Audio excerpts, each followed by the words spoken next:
Start करते हैं। आप लोग का यूनिट 2 कराना है रूरल इंडस्ट्रियलाइजेशन का।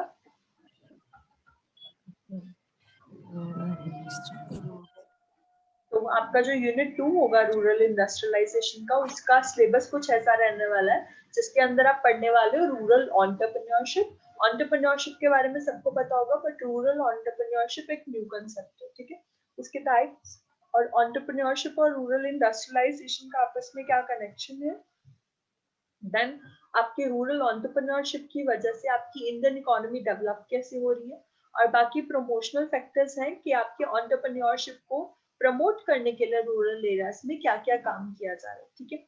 ये कुछ चीजें हम लोग आज कवर अप करेंगे। सबसे पहले बात करते हैं व्हाट इज रूरल एंटरप्रेन्योरशिप। सबसे पहले आप मुझे बताइए एंटरप्रेन्योरशिप क्या होता है। What is entrepreneurship? मैम ये बिजनेसमैन है जो न्यू स्टार्टअप शुरू करते हैं। बिल्कुल, जब आप एक न्यू बिजनेस स्टार्ट करते हो बहुत छोटे स्केल से, बहुत स्मॉल स्केल से, एक न्यू आइडिया के साथ में, that is entrepreneurship. Rural entrepreneurship implies entrepreneurship emerging in rural areas. यानी अगर आप वही एंटरप्रेन्योरशिप का जो बिजनेस है वो रूरल एरियाज में कर दो तो आपको रूरल एंटरप्रेन्योर्स कहा जाता है, ठीक है। फॉर एग्जांपल आप लोग यहाँ से एजुकेट होकर आप अरुणाचल में जाते हो, वहाँ की ट्राइब्स में अपने छोटे छोटे बिजनेस स्टार्ट करते हो, then you will be doing rural entrepreneurship, ठीक है। Okay, rural entrepreneurship implies entrepreneurship emerging in rural areas as it harnesses innovation and invention, producing low-cost manufacturing goods, promoting exports, and providing employment for 100 million peasants, contributing sustainable economic development. Basically जब आप rural area के लोगों के लिए जो वहाँ पर as a peasant, as a farmer काफी टाइम से काम कर रहे हैं, जब उनके लिए अपने छोटे से न्यू इनोवेशन से, न्यू इन्वेंशन से आप कुछ न्यू एम्प्लॉयमेंट प्रोवाइड कर रहे हैं, उनको न्यू अपॉर्चुनिटीज दे रहे हैं to promote the sustainable economic development, तो आप रूरल एंटरप्रेन्योरशिप कर रहे हो। क्लियर है सबको? सस्टेनेबल इकोनॉमिक डेवलपमेंट का पता है सब लोगों को क्या होता है? सस्टेनेबल इकोनॉमिक डेवलपमेंट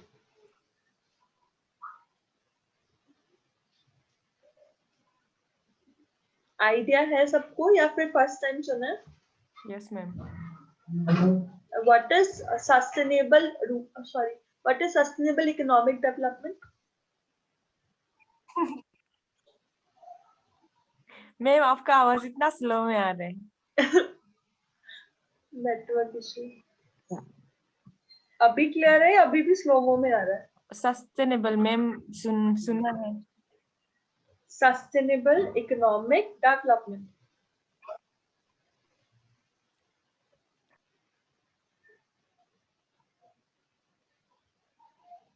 अभी भी वॉइस क्लियर नहीं आ रही है? ठीक है मैम।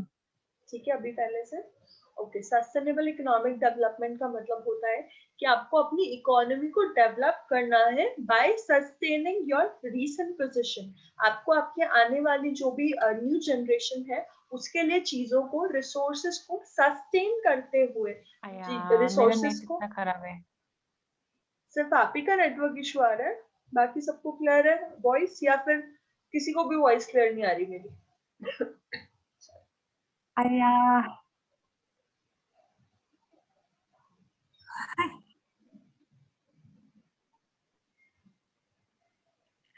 ओके, म्याम हिकम आप लोगों को वॉइस क्लियर है? जी मैम। यतिंग आपको क्लियर है? मैम मेरा होता होगा। आपके नेटवर्क इशू हो रहा है? मैम थोड़ा कट कट के आ रहे हैं, उसके बाद बहुत दूर से आ रही है। हाँ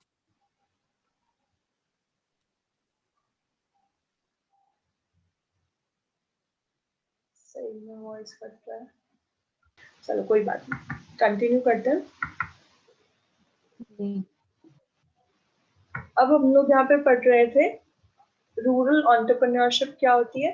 नेक्स्ट टॉपिक इज आपकी लिमिटेशंस क्या क्या है रूरल एंटरप्रेन्योरशिप की, और हम उसे ओवरकम करने के लिए क्या क्या तरीके यूज कर रहे हैं। इसका थोड़ा फॉन्ट साइज बढ़ा दूं ना। सबसे पहले हम लोग पढ़ेंगे कि लिमिटेशंस क्या क्या है रूरल एंटरप्रेन्योर बनने के लिए। अगर आप एक रूरल एरिया से आते हैं तो जब आप कुछ न्यू चीज ट्राई करेंगे तो आपको थोड़ा सा कॉन्फिडेंस लो होता है कि पता नहीं ये सक्सेसफुल होगा या नहीं होगा, हम कर पाएंगे या नहीं कर पाएंगे।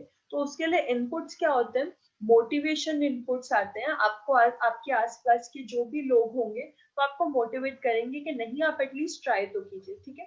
सेकेंड लिमिटेशन होती है नो फेथ इन एनीवन, जब आपको किसी और के ऊपर भरोसा नहीं हो रहा होता तो उस टाइम पे इनपुट क्या होता है, आपकी हेल्प क्या कर सकता है, एक्सपीरियंस बिल्डिंग। जितना आपको एक्सपीरियंस होगा उतनी जल्दी आप किसी भी चीज को समझ पाओगे। Next limitation is know industry और बिजनेस एक्सपोजर। रूरल एरियाज के अंदर ज्यादा इंडस्ट्रीज नहीं होती है, ज्यादा बिजनेस एक्सपोजर नहीं होता है, जिस वजह से वैसे ही एंटरप्रेन्योर्स को थोड़ा डर लगता है। तो उसकी वजह से हमें बिग मार्केट्स इन्वेंट करनी पड़ेगी, अच्छे मार्केट्स लेके आना पड़ेगा रूरल एरियाज के अंदर, ताकि सब लोग मोटिवेट हो सके नए एंटरप्रेन्योरशिप के लिए। Then we have with whom to contact for starting a venture and what are policies and procedures. उसके बाद एक क्वेश्चन आता है हर एक रूरल एंटरप्रेन्योर के दिल में कि हम जो न्यू वेंचर स्टार्ट करने जा रहे हैं इसके लिए हमें किससे कांटेक्ट करना चाहिए, हमें कौन कौन सी पॉलिसीज या प्रोसीजर फॉलो करने हैं और गवर्नमेंट ने हमारे लिए क्या क्या स्कीम्स निकाली हुई है हमें आइडिया नहीं होता है, तो उसके लिए हमें इंफॉर्मेशन कलेक्ट करना पड़ेगा, ठीक है। Then how to know about the viability and soundness of the business. जो business आप start करने जा रहे हैं उसकी उसकी जो मतलब उसकी implications हैं, जब आप उसको start कर रहे हैं तो उसका successful होने के कितने परसेंट chances हैं, उसके लिए हम क्या करते हैं, opportunities को check करते हैं कि जिस business को हम start करने जा रहे हैं उसकी future opportunities क्या क्या हो सकती हैं और government हमें कितना support करेगी उसके लिए। How to evaluate the viability of business, कि हमें वो इवेल्युएशन वो अपॉर्चुनिटीज हम चेक कैसे करेंगे, मार्केट सर्वे करके और अपने प्रोजेक्ट रिपोर्ट्स बनाकर हमें आइडिया लग सकता है कि जो बिजनेस हम स्टार्ट करने जा रहे हैं वो कितना एप्लीकेबल है।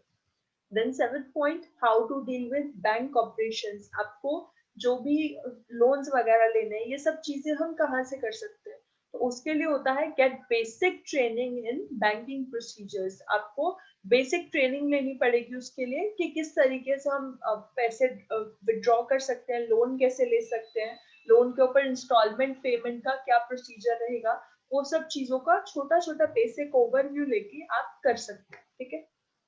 Then we have what are the characteristics of rural entrepreneurship.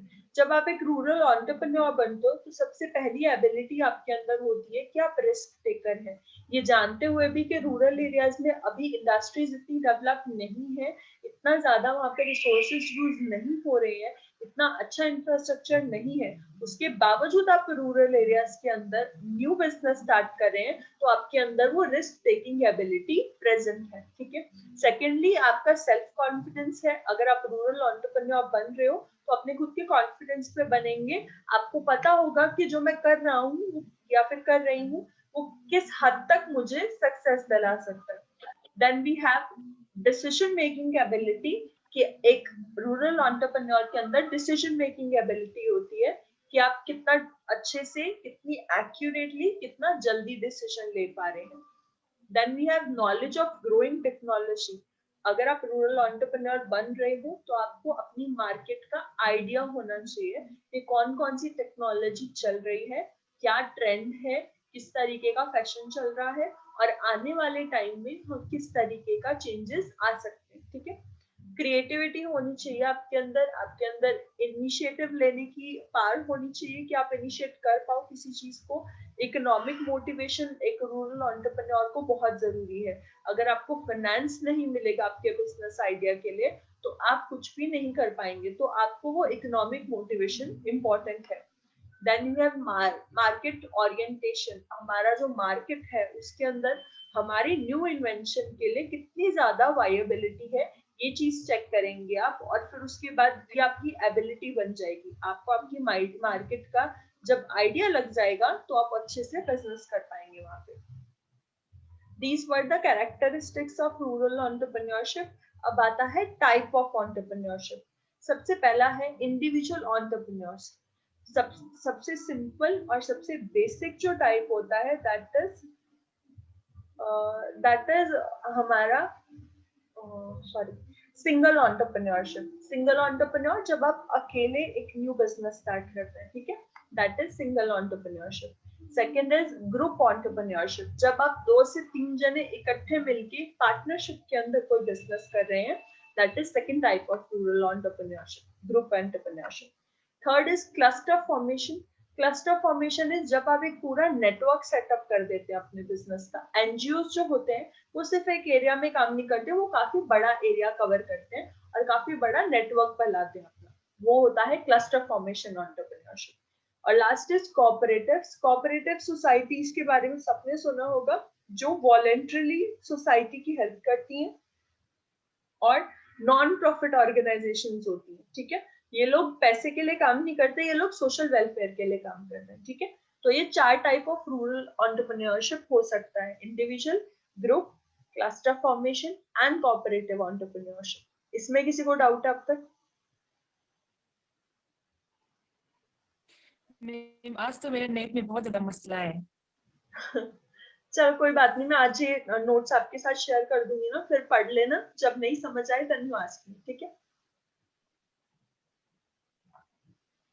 आज मैं नोट्स शेयर कर दूंगी, तो उसके साथ फिर आप बाद में मुझसे पूछ लेना जो भी डाउट हो। ठीक है ma'am. Okay. Then we have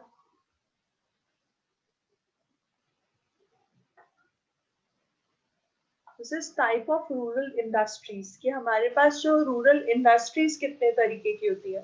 पहली है agro based industries.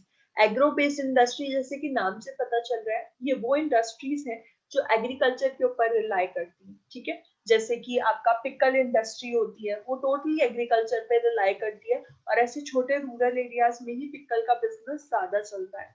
Then we have sugar industry, jaggery industry, oil processing जो होती है, ये सब यूनिट्स आपकी एग्रीकल्चर बेस्ड इंडस्ट्रीज होती है। Then we have forest based industries. Forest based industries कौन सी होंगी? जो उन रिसोर्सेज पे रिलाई कर रही होंगी जो भी हमें फॉरेस्ट से मिलते हैं, चाहे वो हमारा बैम्बू है, चाहे हनी है, चाहे जितने भी हमारे वुड प्रोडक्ट्स हैं, वो सब हमारी फॉरेस्ट बेस्ड इंडस्ट्री होती है। Then we have mineral based industry. Mineral based industry जो सिर्फ मिनरल में डील करती है, चाहे वो आपका स्टोन क्रशिंग है, सीमेंट्स है, मेटल के अंदर किसी में डील कर रही है, आयरन में डील कर रहा है, तो वो सब मिनरल बेस्ड होती है। Then we have textile industry. Textile industry सबको समझ आया होगा, जो भी हमारा मतलब आपका क्लोथिंग से रिलेटेड होता है, वो सब टेक्सटाइल इंडस्ट्री में आती है। Fifth type of industries engineering and services. जो भी आपके गांव में, जैसे पेट्रोल पंप्स आपने अगर खोले हैं अपने रूरल एरियाज में, मीडियम स्मॉल बिजनेस चलाए हैं, वो सब आपके इंजीनियरिंग एंड सर्विस इंडस्ट्रीज में आएगा। Then we have handicrafts. Handicrafts के अंदर वो सब चीजें आएंगी जो हाथों से बनाई गई हैं, और ये इस तरीके की जो क्राफ्टिंग है वो रूरल एरियाज में ज्यादा होती है, और इन इंडस्ट्रीज में प्रॉफिट भी बहुत होता है। Last is services. जो भी आपके सर्विसेज इसके अलावा रह जाते हैं, आपका मोबाइल रिचार्ज है, डिश रिचार्ज है, आपका और किसी भी तरीके की छोटी मोटी सर्विस जो आपको मिल रही है, that is in services industries, ठीक है। तो रूरल एरियाज में 7 टाइप ऑफ इंडस्ट्रीज होती है। Then we have factor which affect entrepreneurship, कि आपके एंटरप्रेन्योरशिप को कौन कौन से तरीके के फैक्टर्स जो है वो इफेक्ट करते हैं। सबसे पहला पॉलिटिकल फैक्टर्स। पॉलिटिकल फैक्टर्स कैसे अफेक्ट करते हैं एंटरप्रेन्योरशिप को? कोई एक्सप्लेन कर सकता है? How political factors affect entrepreneurship? कोई एक्सप्लेन?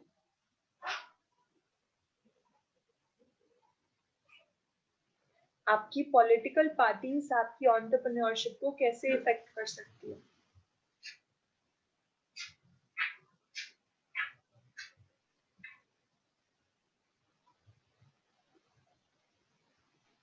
अरे कोई तो बता दो, how political factors affect entrepreneurship. या मेरी वॉइस ही नहीं आ रही है?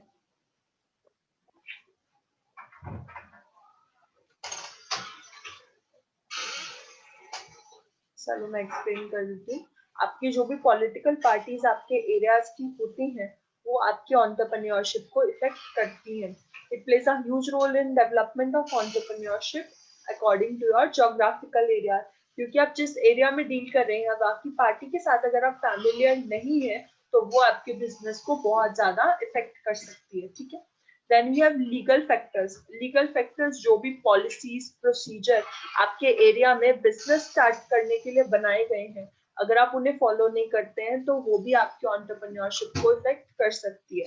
और जितना लेंथी प्रोसीजर होगा टू स्टार्ट अ बिजनेस उतना ज्यादा आपको इफेक्ट होता है. आपके बिजनेस को स्टार्ट करने में उतना वक्त लगता है.